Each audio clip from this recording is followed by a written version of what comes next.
this case, and there will be a lot others following this case, because this case addresses, as all court cases do, addresses one situation.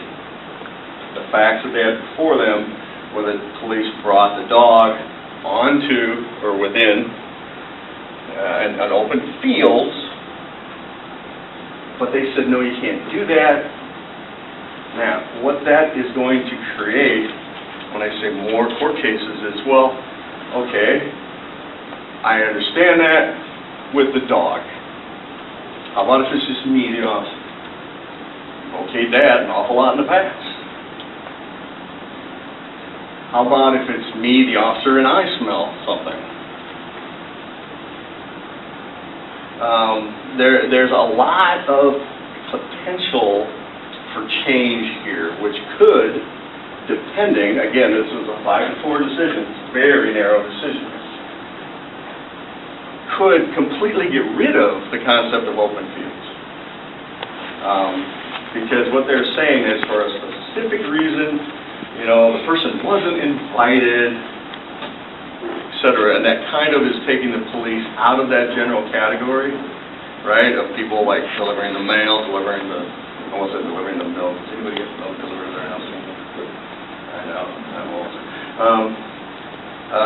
You know, like UPS, FedEx, things. So this is a very interesting interesting case. It has changed the practice and will, if it stands, or if other cases stand, when they start to change the criteria, it could change a lot of things if it keeps being a 5-4 or a 6-3. As far as the entire concept of open fields could be gone. All right, this is a fairly new one. Cell phones are obviously something that police officers 20 years ago, 30 years ago, really didn't have to deal with. Now, cell phones have gone through a progression. They have, oddly, gone from actually being a cell phone to now, my son tells me, Dad, nobody calls anybody anymore. Not even a phone. It does everything else. This is one of the things the court wrestled with in this case. It's a search incident to arrest case, just like, you know, the searching for evidence or searching for safety kind of things. Now, ride a stop for a traffic violation. Through an investigation based on things that happened during this, he's arrested on weapons charges. He's searched incidental to that arrest, which is fine, everything's constitutional so far, and the officer seizes, in other words, takes the phone out of his pocket. The officer accesses information, standard looking at the information in the phone, and sees a repetition of certain words or phrases. These words or phrases are associated with criminal street gangs. Phone is seized. 2 hours later, a detective specializes in gangs examines the phone's digital contents and based in part on photographs and videos that the detective found, the state charges Riley in connection with a shooting and seeks an enhanced sentence based on his gang membership. In other words, he's charged, it just says shooting, but charged with attempted murder or murder. And they want an enhanced penalty. They want a more severe penalty because of gang relation. Now, the court. One of the problems the court has with this is what do we do with something that has all this information on it? You know, you can carry years and years and years of data, pictures, videos, messages, etc., in your phone. If you look back just 10 years, the storage capacity a phone has nowadays is just amazing. So, they said the exterior of the phone can be examined, that's fine.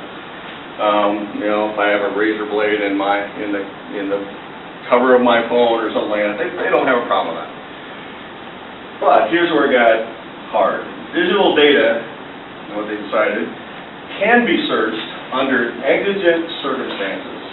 Just replace exigent with emergency. So under emergency circumstances, they can. Like if they think they're going to lose evidence.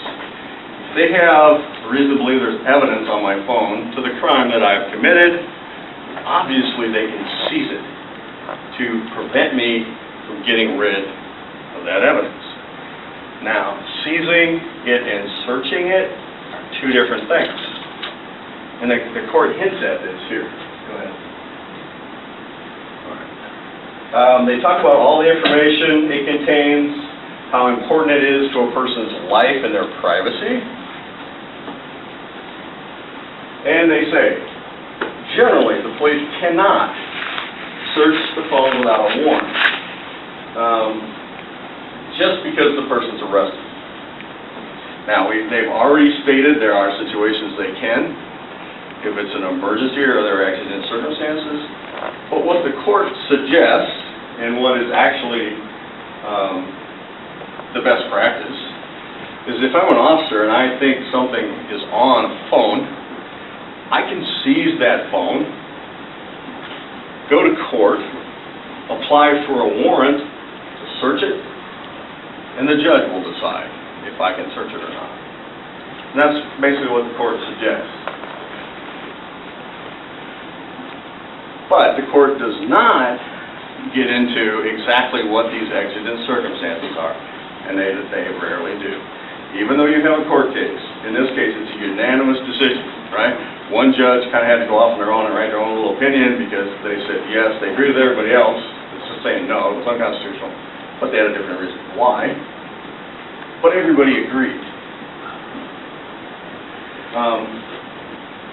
But again, you get into, well, what are exigent circumstances? What are emergency circumstances? You know, anytime I'm going to lose evidence as an officer, I can search. Period. And that's the same with the phone.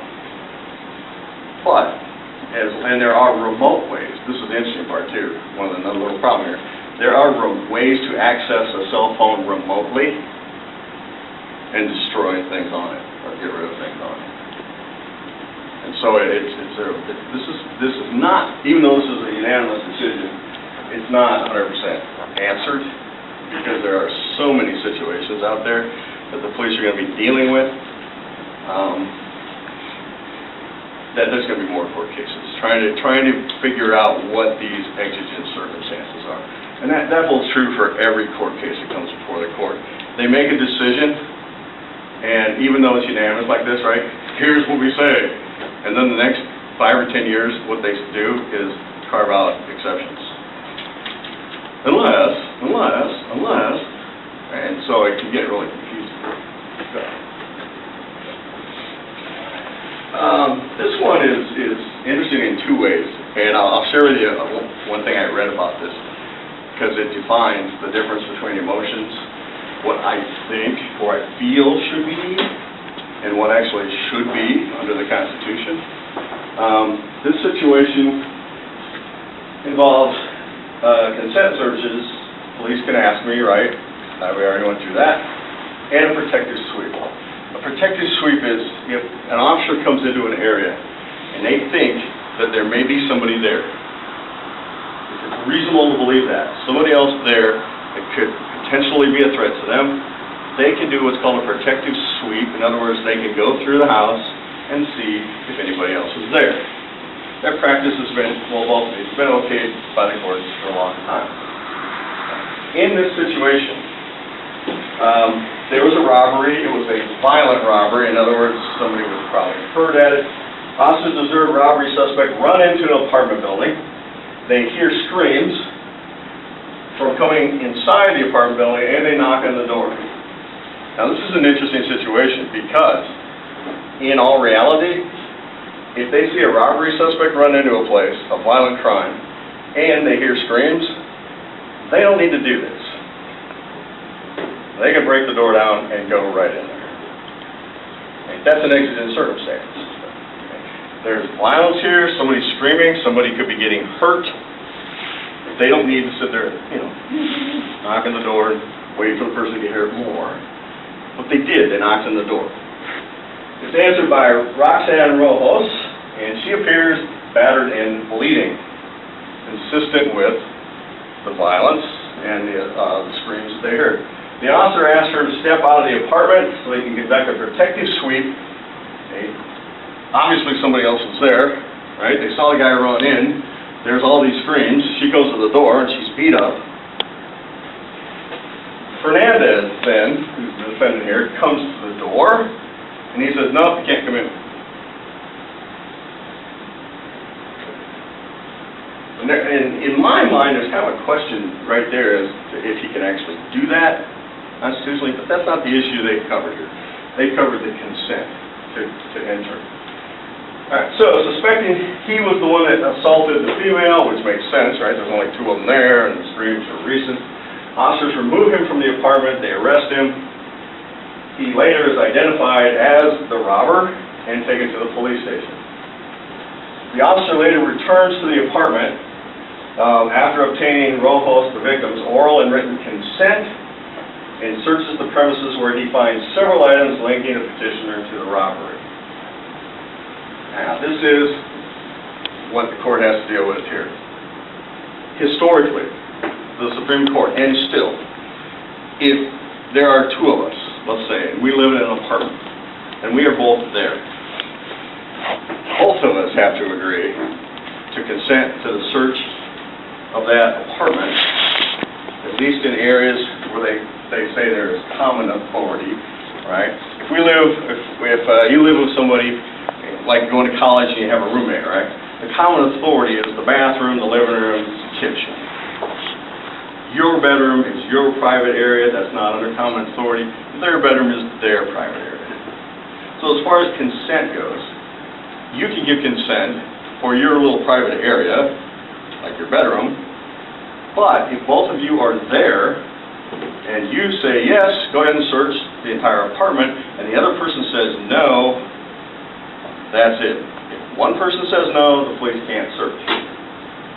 So what we have here is a situation where, indeed, we had 2 people, and the one said no. The police removed that one person, then went back and asked for consent to search. So they removed the person that said no, and now the only person there is the person that said yes. And she says yes again. All right. Now, this is just in here because this is the case that says there's one person, they can't search. The question is, does Randolph apply? Does it apply when the police remove the suspect? Did the denial of the consent earlier, at least 2 hours, right, or however long it took, does that still apply? And here's what the court said. The court basically said no. Randolph does not extend when consent is given well after the person is removed. One of the questions with this is, well, if I'm an officer then,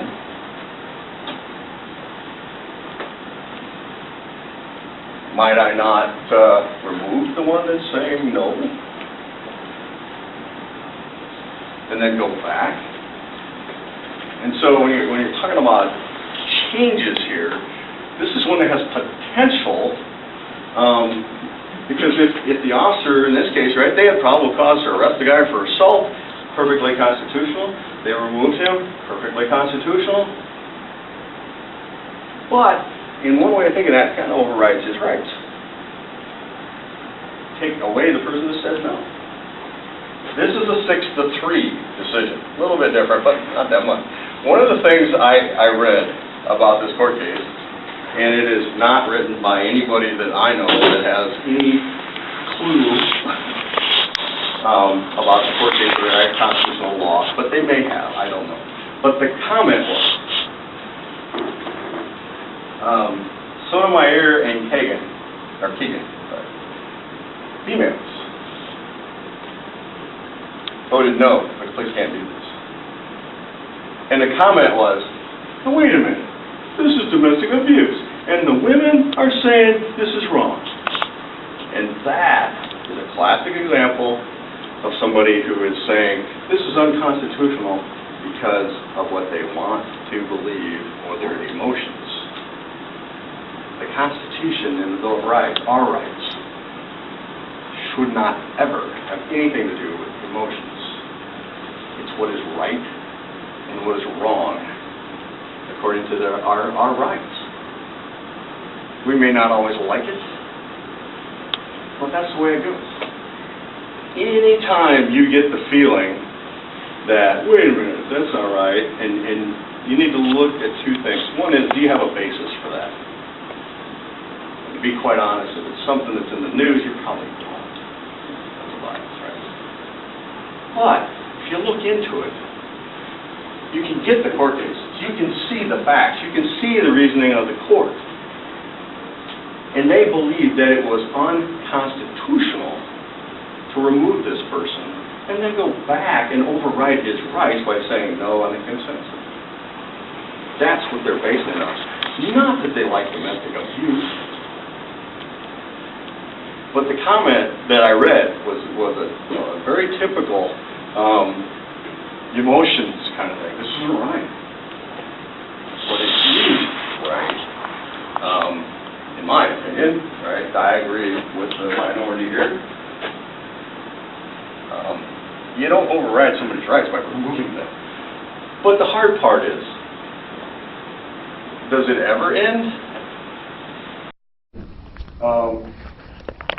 It's a really interesting thing that a person can be removed like that. When they say no, they use their right to say no, and then they get arrested, and lawfully arrested, obviously, right? He assaulted the man. I doubt seriously she was running around the apartment screaming, hit her in her face, and that. She was assaulted. No doubt about it. But, you know, where do we change it? And again, this is going to get into more court cases. How long, right? All right, yeah. And maybe we have. All right. Questions? Do you need the mic? Yeah. Oh, you get that. I was in the chat. All right.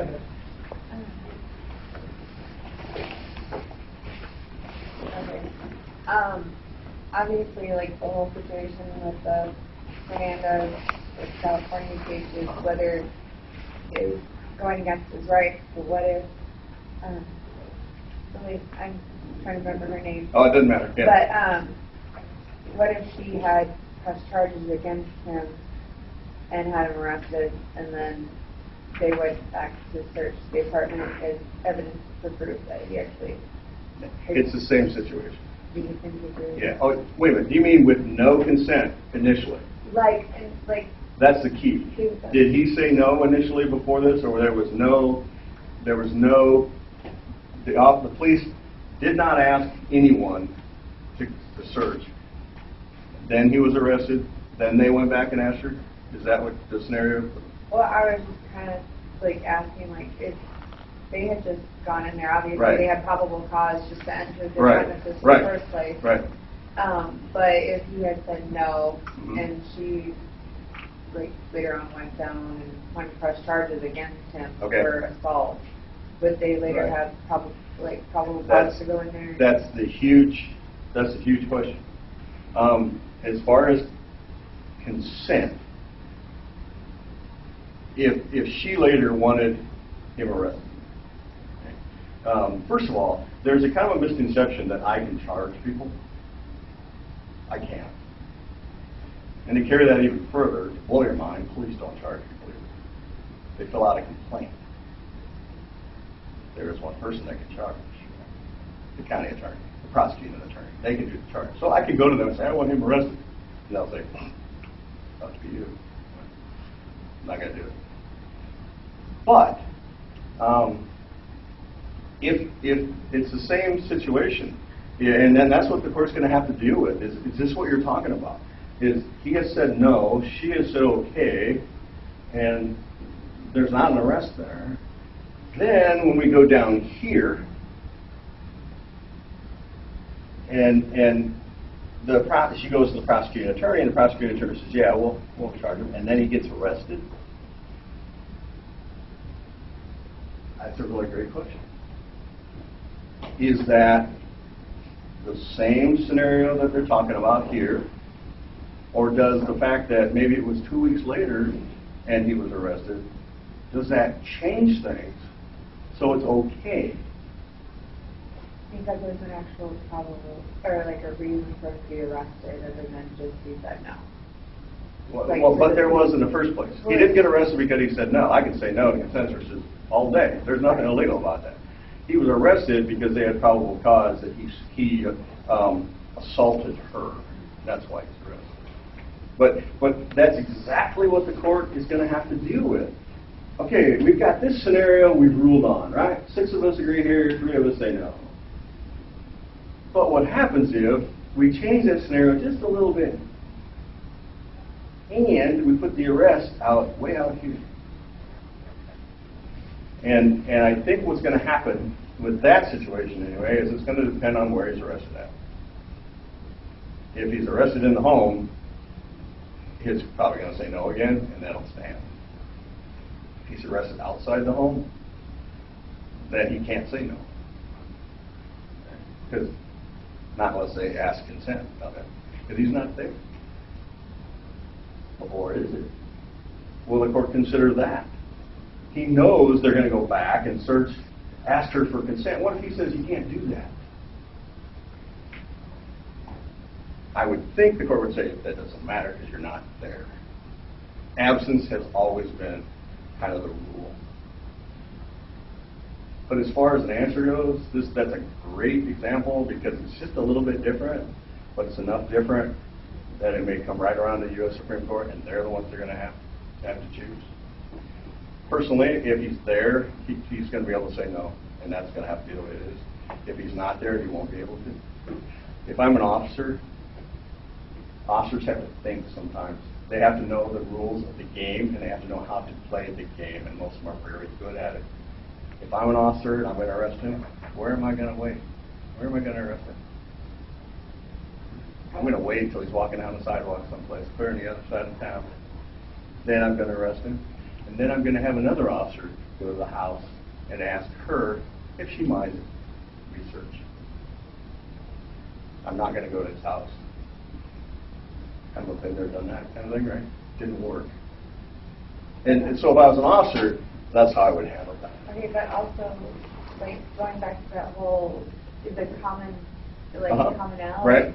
Like, she could still only give permission to search, or, like, what's under her. If he is arrested outside the home, clear on the other side of the road, the court in the past has deemed him as absent.